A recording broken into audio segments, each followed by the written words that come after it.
গহনার পাতা ফাঁদে অবশেষে ধরা পড়ল সেই রহস্যময় ন্যাকড়ে মানুষ, যাকে নিয়ে পুরো গ্রামটিতে কয়েকদিন ধরে আতঙ্ক ছড়িয়েছিল। দীর্ঘ প্রতীক্ষা আর শঙ্কার মধ্যে গহনার এই সাফল্য যেন সবার মনে একটু হলেও স্বস্তি এনে দিল। কিন্তু গল্পের এখানেই শেষ নয়। এদিকে আয়ুষ্মানের দুর্বলতার সুযোগ নিয়ে আলিয়া তাকে ধীরে ধীরে নিজের কৌশলে বশে আনতে শুরু করেছে। আয়ুষ্মান বুঝতেও পারছে না কখন সে আলিয়ার কথার জালে আটকে যাচ্ছে। আলিয়ার কথা সে আর অগ্রাহ্য করতে পারছে না, যেন তার প্রতিটি নির্দেশে আয়ুষ্মান বাধ্য হয়ে যাচ্ছিল। এই রহস্যের পিছনে একটা অদ্ভুত টান তৈরি হচ্ছে, যা পর্বে পর্বে স্পষ্ট হয়ে উঠছে। হ্যালো ভিউয়ার্স, সবাই কেমন আছেন? আজকে আপনাদের জন্য নিয়ে আসলাম গহনার এক গ্রামের মেয়ের কাহিনী ধারাবাহিক নাটকের খুব সুন্দর একটি এক্সপ্লেনেশন। যারা এখনো আমার চ্যানেলটি সাবস্ক্রাইব করেনি, প্লিজ চ্যানেলটি সাবস্ক্রাইব করে বেল আইকন অন করে দিন পরবর্তী ভিডিও দেখার জন্য। এই গ্রামের মেয়েটি গহনার জীবনে আজ যেন সবকিছু ওলটপালট হয়ে যাচ্ছে। আজকের পর্বে দেখা যায় আলিয়া গহনাকে হারানোর জন্য প্রতিযোগিতার প্রতারণার আশ্রয় নিয়েছে। আয়ুষ্মান দূর থেকে এই ঘটনা প্রত্যক্ষ করে। গহনার প্রতি তার মমতা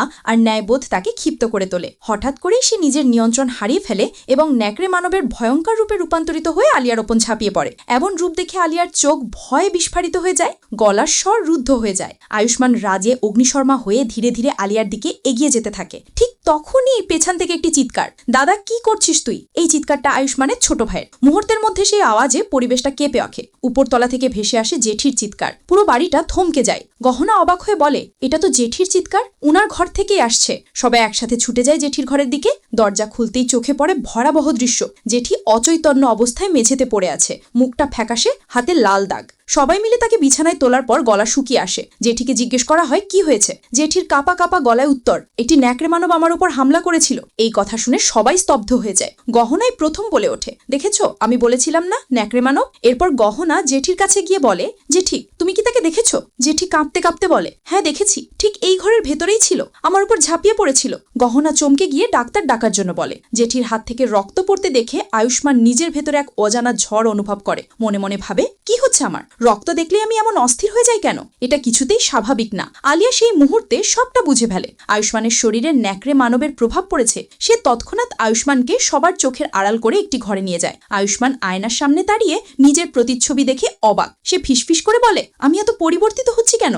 রক্ত দেখলেই কেন আমি নিজেকে সামনে রাখতে পারি না? আমার ভেতরে কি তবে? ঠিক তখনই আলিয়া তার কথা শুনে ফেলে। আয়ুষ্মান ভাবে, এটা তো গহনাকে বলা উচিত। গহনা যা বলছিল সেটাই সত্যি, আমি আর লুকিয়ে রাখতে পারবো না। কিন্তু আলিয়া মনে মনে ভাবে, না, এখনই গহনাকে জানালে আমার সব পরিকল্পনা ভেস্তে যাবে। আমাকে এখনই ওকে নিজের কবজায় আনতে হবে। সে নরম গলায় আয়ুষ্মানকে বলে, শোনো, এসব কথা এখন গহনাকে বলা ঠিক হবে না। ও তো তোমাকে ভালোবাসে। ও যদি জানতে পারে তুমি ন্যাকড়ে মানব, তাহলে ও ভেঙে পড়বে। আমি চাই না ওর এমন হোক। আমি তোমাকে সাহায্য করব, আমি তোমার চিকিৎসা করব, তুমি আমার উপর ভরসা রাখো। আয়ুষ্মান এক মুহূর্ত ভেবে দেখে গহনা তাকে সত্যিই ভালোবাসে। যদি সত্যিটা জানতে পারে, ও কষ্টে ভেঙে পড়বে, আর সেটা সে কোনোভাবেই মেনে নিতে পারে না। তাই সে চুপ করে থাকে। এদিকে গহনে তখন ব্যস্ত পিসিমাকে খুঁজে বের করার কাজে। তার মনে সন্দেহ, পিসিমাই সেই ন্যাকড়ে মানব। গ্রামের পুরনো বাঁশের জালে সে পাতা ফাঁদ পেতে রাখে। কিছুক্ষণ পর দেখা যায় একটি বড় আকৃতির ন্যাকড়ে ফাঁদে রাখতে গেছে। ন্যাকড়েটি প্রাণ ভরে জাল ছিঁড়ে বের হতে চাইছে। গহনা উচ্চস্বরে ডাকে। সবাই ছুটে আসে। সবাই দেখে ন্যাকড়েটি ধরা পড়েছে। গহনা গর্ব ভরে বলে, দেখো, আমি ন্যাকড়েটিকে ধরে ফেলেছি।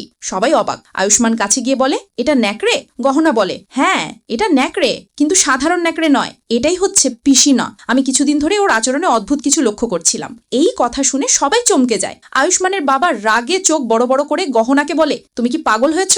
এটা দিদি হতে পারে না। গহনা দৃঢ় কণ্ঠে বলে, হ্যাঁ, এটাই পিসিমা, এতদিন ধরে আমাদের চোখের সামনেই ছিল। আয়ুষ্মানের বাবা ক্ষিপ্ত হয়ে বলে, না, এটা কোনোভাবেই দিদি হতে পারে না। তুমি যা বললেই হবে নাকি? এটা একটা কুকুর, একটা সাধারণ ন্যাকড়ে। গহনা হতবম্ব হয়ে বলে, কি, এটা কুকুর? তার চোখে অস্থিরতা, মুখে বিভ্রান্তির ছায়া। সত্যি কি সে ভুল করেছে, নাকি কেউ ইচ্ছাকৃতভাবে ফাঁদটা ভেঙে দিয়েছে? এই প্রশ্নগুলোই ধীরে ধীরে পরবর্তী রহস্যের দিকে ইঙ্গিত দিচ্ছে। ওদিকে আলিয়ার ফাঁদ ক্রমে শক্ত হচ্ছে।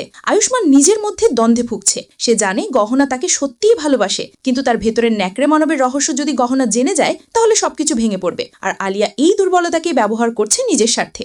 গল্পের এই মুহূর্তে সবাই একটি অচেনা পথে হাঁটছে, যেখানে সত্য মিথ্যার সীমারেখা ক্রমশ ঘুলিয়ে যাচ্ছে। গহনার বিশ্বাস, আয়ুষ্মানের দ্বন্দ্ব, আলিয়ার ষড়যন্ত্র আর পিসিমার রহস্য সবকিছু মিলিয়ে তৈরি হচ্ছে এক অজানা অন্ধকার। পরবর্তী পর্বে দেখা যাবে এই ধাঁধার আরো গভীরে ডুব দেবে গহনা। সে চেষ্টা করবে জানতে জানতে কে আসল ন্যাকড়ে মানব আর কেনই বা আয়ুষ্মানের শরীরে এই অদ্ভুত প্রভাব পড়ছে, রহস্যের গিট খুলবে নাকি আরো জট পাকাবে, সেটাই এখন সবার বড় প্রশ্ন। গহনার সাহস, আলিয়ার কৌশল আর আয়ুষ্মানের রক্তে লুকিয়ে থাকা অন্ধকার শক্তি নির্ধারণ করবে এই গল্পের পরিণতি। ভিউয়ার্স, আজকে এ পর্যন্তই। ভিডিওটি কেমন লাগলো কমেন্ট করে মতামত জানাও। ভিডিওটি ভালো লাগলে সাবস্ক্রাইব করে লাইক, শেয়ার, কমেন্ট করে অন্যদের দেখার সুযোগ করে দিও। ধন্যবাদ।